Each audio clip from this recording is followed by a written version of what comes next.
Pwede ba ang cheese sa low carb? Oo naman. Kaya lang, teka lang ha, kasi meron pa tayong mga bagay na dapat i-consider. Number 1, kailangan alamin muna natin yung status ng health mo. Number 2, ano ba yung goal mo? Bakit ka nag-start mag-low carb? And number 3, anong klase ng cheese ba yung kakainin mo? Simulan muna natin dun sa unang category. Kamusta ba yung status ng health mo? Meron ka bang sensitivity sa dairy? Lactose intolerant ka ba? Or every time na kumakain ka ng dairy, especially yung cheese, wala namang epekto sa'yo. Ang katotohanan, kahit naman meron kang lactose intolerant, pwede ka pa rin naman kumain ng cheese. Yun nga lang, magkakaroon ka nga lang ng discomfort.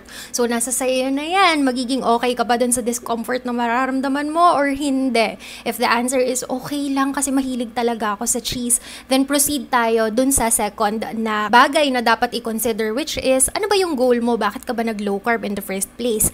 Kasi if your goal is to lose weight, in some cases, yung pagkain ng cheese ay nakakapagpabagal sa pag-lose ng weight. Lalo na kung isa ka dun sa mga tao na mayroong sensitivity sa dairy. Kaya nga dun sa mga baguhan pa lang sa pag-low carb or merong goal na mag-lose ng weight or health purposes, pinaka-advisable to start na clean low carb muna kung kaya. And by doing clean low carb, hindi kasi kasama yung cheese dun. Also, kung nandoon ka na sa process ng pag-low carb and ang goal mo is to lose weight, tapos napansin mo na parang ang bagal yata ng weight loss ko, pero kasama yung cheese sa iyong diet, baka isa ka dun sa mga tao na mayroong sensitivity sa dairy. Tanggalin mo muna yung cheese sa diet mo. Especially dun sa mga naglo-low carb na, tapos biglang nag-stall yung weight loss. Ayan, baka itong si cheese yung nagpapabagal ng iyong weight loss. Kaya tanggalin mo na lang muna. Kung ikaw naman ay nandoon na sa maintenance na stage, or okay lang naman kahit mabagal yung weight loss, gusto ko talagang kumain ng cheese, or paminsan-minsan lang naman, kaya sige.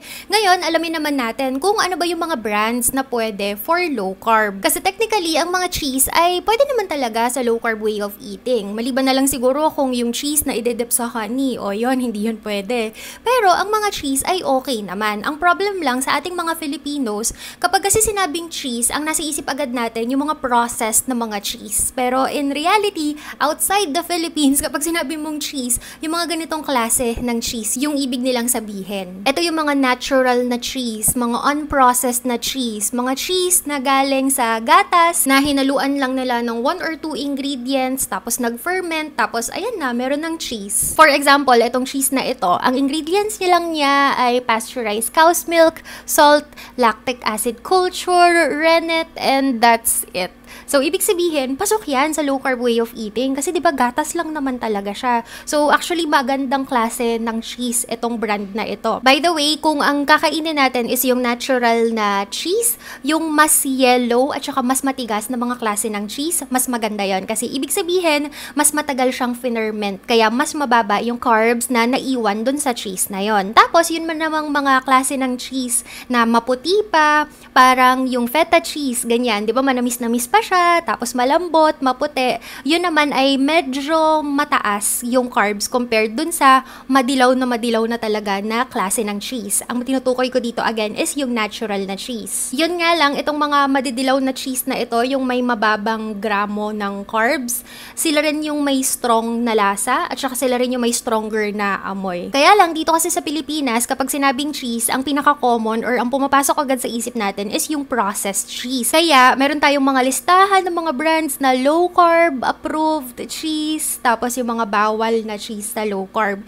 Hindi nyo naman talaga kailangang i-memorize yung mga brands na iyon. Lalo na ngayon, ang dami ng mga nagsisilabasan ng mga brands ng cheese or yung mga international brands ng cheese nagiging available na sa atin dahil sa SNR at sa Landers, 'di ba? Hindi naman ibig sabihin na processed yung mga cheese na yon bawal na talaga sa low carb. Pwede pa rin naman yung mga ganong klase ng cheese, kaya lang mas pipiliin natin yung less, yung ingredients, yung less processed compared dun sa mga ingredients or dun sa mga klase ng cheese na grabe talaga yung mga ingredients. Yung mga processed cheese na dapat nating iwasan, ganito yung ingredients na makikita ninyo. Ayan, ganyan karaming ingredients. Basahin natin isa-isa, hindi ko pala makita, pero nakikita ko dito, unang ingredient is water, second ingredient, vegetable oil. So, dun pa lang sa vegetable oil, hindi na natin kailangan isa-isahin pa lahat ng ingredients. Kasi 'di ba, ang vegetable oil is low carb siya, pero pero not advisable kasi nga nakaka-cause siya ng inflammation. Kaya second ingredient pa lang, alam na natin na hindi siya low carb approved. Tapos meron pa akong nasilip dito na meron siyang halong sugar, o 'di ba? So hindi na talaga siya okay for low carb way of eating. Yung milk, instead na yun yung primary ingredient niya,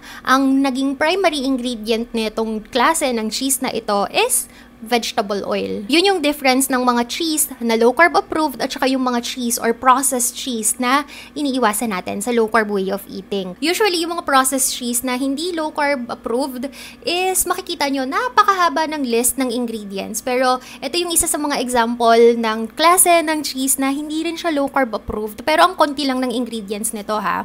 Ito siya. Ang ingredients niya lang is water, tapos coconut oil and modified starch at saka starch, 'di ba? Tapos milk protein, sea salt, mozzarella flavor, preservative, yada yada. Ayun. Remember, yung proper na cheese ay gawa siya sa gatas. Dito wala tayong makikitang gatas. Ang makikita lang natin is yung pampalasa or yung mozzarella flavor para lang maglasa siyang cheese. Pero gawa siya sa coconut oil at saka starch. Baka naman pwede kasi gawa naman sa coconut oil, hindi naman sa vegetable oil. Di ba gawa nga siya sa starch? So high carb naman yun. Kaya nga tignan nyo sa nutrition facts, ang sabi dito, per 100 gram, meron siyang 21 grams ng carbs. Tapos silipin naman natin yung mga processed na cheese na malimit nating nakikita na low carb approved. Ito yung isa dyan. Tignan nyo yung ingredients. O, diba? Natural cheese, milk solids, yada yada. Wala kayong makikita dyan na vegetable oil. Same dito sa brand na ito. Ganon din. So, hindi nyo naman talaga kailangang mag-memorize ng mga brands. Ang kailangan nyo lang is matutunan kung paano ba mag-identify kung low carb approved or not low carb ang isang pagkain. So, to do that, kailangan marunong kayong mag-check ng ingredients.